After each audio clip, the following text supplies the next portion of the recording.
साथियों, 27 नवंबर 2023 को कार्तिक पूर्णिमा बोईतो वंदाण उत्सव गुरु नानक जयंती पर आपको जोहार जी की तरफ से ढेर सारे शुभकामनाएं।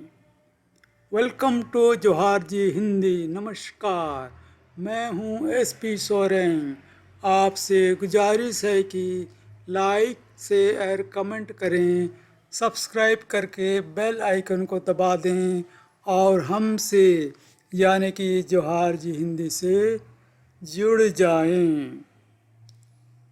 इस एपिसोड में चर्चा करेंगे वीके पांडियन के बीजेडी उड़ीसा में योगदान और नवीन पांडियन का भविष्य।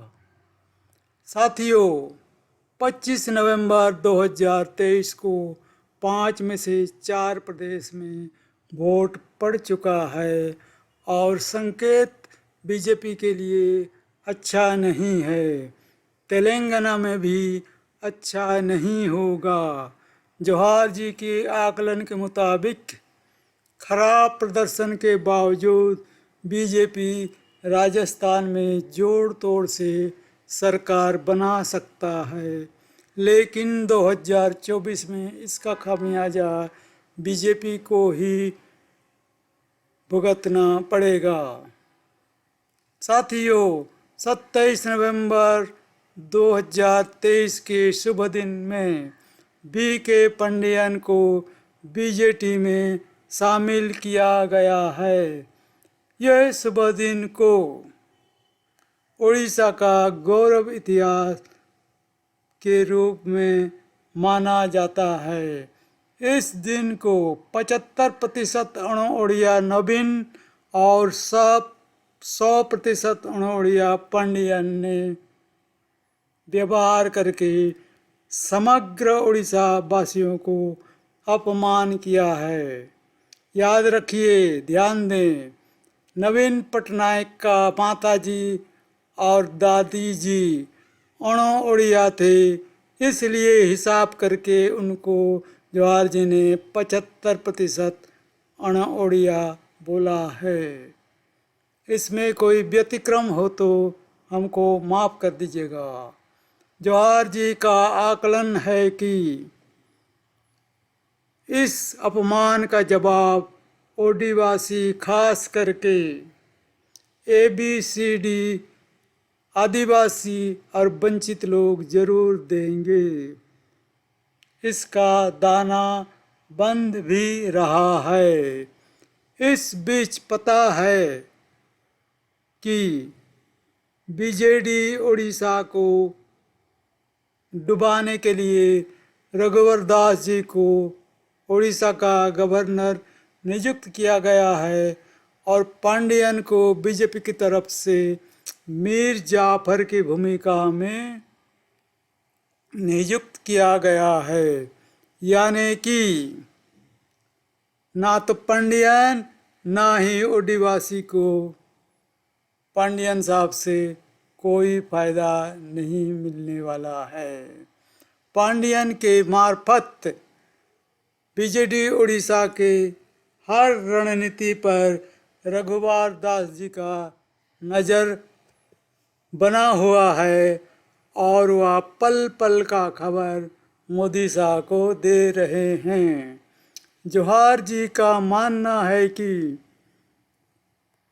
इसी रणनीति के तहत बीजेडी उड़ीसा से एक के बाद एक अप्रीतिकर कदम उठाया जा रहा है, जैसे कि हेलीकॉप्टर से अभियोग संग्रह, लक्ष्मी बस के बहाने निजी बस मालिकों पर अत्याचार, असंतोष, नियमों को धत्ता बत्ता करके पांडियन का VRS अनुमोदन और उसी विभाग में पांडियन को दोबारा मुखिया बनाना, अलग अलग क्षेत्रों में बीजेडी नेताओं और कार्यकर्ताओं में असंतोष, कोसला ओडिशा और उपकूल उड़ीसा के बीच जो फाटा है, दरार है, उसको और गहरा करना आदि आदि है। इतने में भी संतुष्ट ना होकर आदिवासी जमी किणाबिका जैसे काला कानून लाने का प्रयास भी बीजेडी उड़ीसा ने किया है। ये सब मीर जाफर रणनीति का ही हिस्सा है। ध्यान रहे, आदिवासी जमी किणाबिका नीति का मास्टरमाइंड रघुवर दास हैं, वर्तमान के उड़ीसा गवर्नर। इसलिए बीजेपी वालों के मधुर वचन से गुमराह मत होइएगा। पिछले कुछ वर्षों को अगर ध्यान दें तो प्रतीत होता है बीजेडी पूरी तरह से बीजेपी के चंगुल में फंस गया है और पंडियन मीर जाफर की भूमिका में बीजेडी को खोखला करते ही जा रहे हैं। इसके बदले उनके काले कारनामों पर मोदी शाह पर्दा डाल रहे हैं। पांडियन भी करोड़ों का मालिक बनते जा रहा है। इसलिए अब तक ईडी सीबीआई का उड़ीसा की तरफ आना नहीं हो रहा है। वन्य पशु पक्षी को पहले ही अघटन का अंदेशा हो जाता है। उसी नीति के मुताबिक ये आकलन किया जा सकता है कि 2024 में बीजेडी उड़ीसा का पराजय होने वाला है। अगर किसी तरह पराजय से बच भी जाए तो पार्टी का विघटन सुनिश्चित है और इसके जिम्मेदारी बीजेडी मुखिया का ही होगा, क्योंकि मोदी शाह के आने के पहले बीजेडी का नीति समदूरता था, लेकिन मोदी शाह आने के बाद बीजेडी का नीति बीजेपी सपक्ष हो गया है। यानी कि बीजेपी के बुरे दिन का मतलब बीजेडी उड़ीसा का भी बुरे दिन। जैसे कि पहले बताया गया, बीजेपी 5 में से 5 राज्य हार सकता है। मतलब कांग्रेस सत्ता में आएगी और उसकी पांठी में बढ़ोतरी होना लाजिमी है।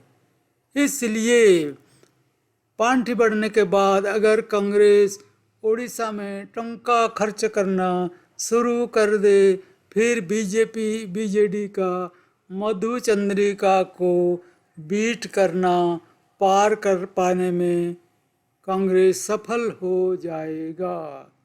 जोहार जी का अनुमान है कि बीजेडी 50 सीट से आगे बढ़ नहीं पाएगा 2024 में।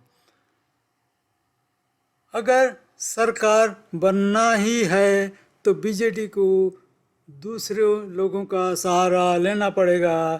यानी कि स्थिति 23 साल पहले पुराना जैसा हो जाएगा। ज़्यादा संभावना इस पार्टी का बीजेडी का विघटन की होना लगता है। यानी कि मीर जाफर पंडियन और उनके तोशामदकारी का झुंड सीएम बनने का जो सपना देख रहे हैं वह चूर चूर हो जाएगा। ऐसे भी मोदी शाह से जिसने भी दोस्ती की, मित्रता की, उसका दुर्गति ही हुआ है।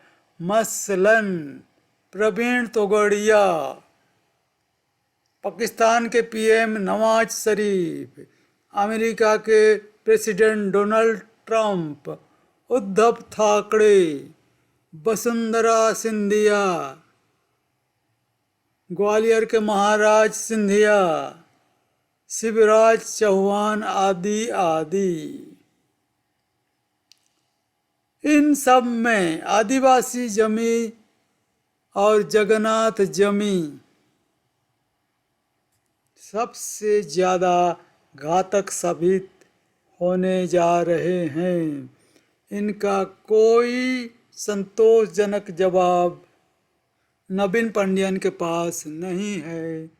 देखिए, 2014 तक भी बीजेडी सरकार खास कुछ नहीं किया था, लेकिन इस बार तो इतना नकारात्मक काम हुआ है कि बीजेडी का ग्राफ नीचे जाना लाजमी है, और इसका सारा श्रेय दुष्ट पंडियन को जाता है। दुष्ट इसलिए क्योंकि अपना इमेज बनाने के लिए उन्होंने 300 करोड़ टंका सरकारी खजाना से खर्च किए।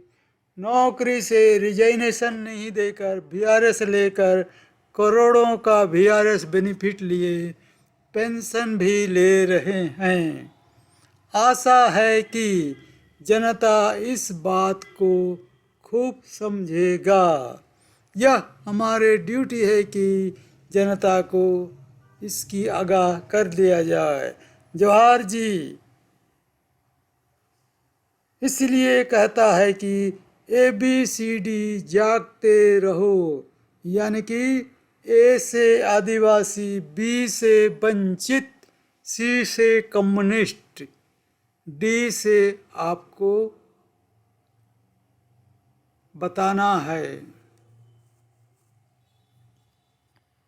इनकी कुल आबादी, इन ABCD की कुल आबादी 23% आदिवासी, 17 SC, 26 OBC, इन सब का कुल योग होता है 66%। और इस 66% का अगर 70% लोग भी जाग जाएं तो बीजेडी का हार सुनिश्चित है। वो फुर्र हो जाएगा, भाग जाएगा। अजगर करे ना चाकरी, पंछी करे ना काम, दास मल्लुक का कह गए सबकी दाता राम। इस तरह का चौपाइश को छोड़ना पड़ेगा और खुद का मेहनत करने के लिए तैयार होना पड़ेगा। एक बार ट्राई करके तो देखो तो सही। नवीन पंडियन उड़ीसा छोड़ के ना भाग जाए तो फिर कहना। इनके खिलाफ अभी भी कोर्ट केस किया जा सकता है, लेकिन सरकार में रहते ये आपका हमारा टंका ही खर्च करवाएंगे। इसलिए बुद्धिमानी तो ये है कि पहले इनको सरकार से हटाओ, फिर केस करो, तभी मज़ा आएगा। साथियों, प्रेरणा पाने के लिए अपने अपने इलाका के महापुरुषों को जानिए, जिन्होंने अंग्रेजी काल ही में लुटेरों का साथ दो दो हाथ किए थे। अब तो सिर्फ और सिर्फ नवीन पंडियन जैसे अणो उड़िया गैंग के खिलाफ वोट ही करना है। साथियों, विकास जैसे शब्द के जाल में मत फंसिएगा। विकास तो अंग्रेज भी करते थे, फिर उनको आपके ही पूर्व पुरुष संग्राम करके क्यों हटाया? जरा सोचिए, जरा ध्यान दीजिए इस बात पर। आशा करते हैं जवाहर जी का संदेश आपको पसंद आया होगा। कृपया जवाहर जी का इस वीडियो को ज़्यादा से ज़्यादा साथियों तक पहुंचाएं। धन्यवाद।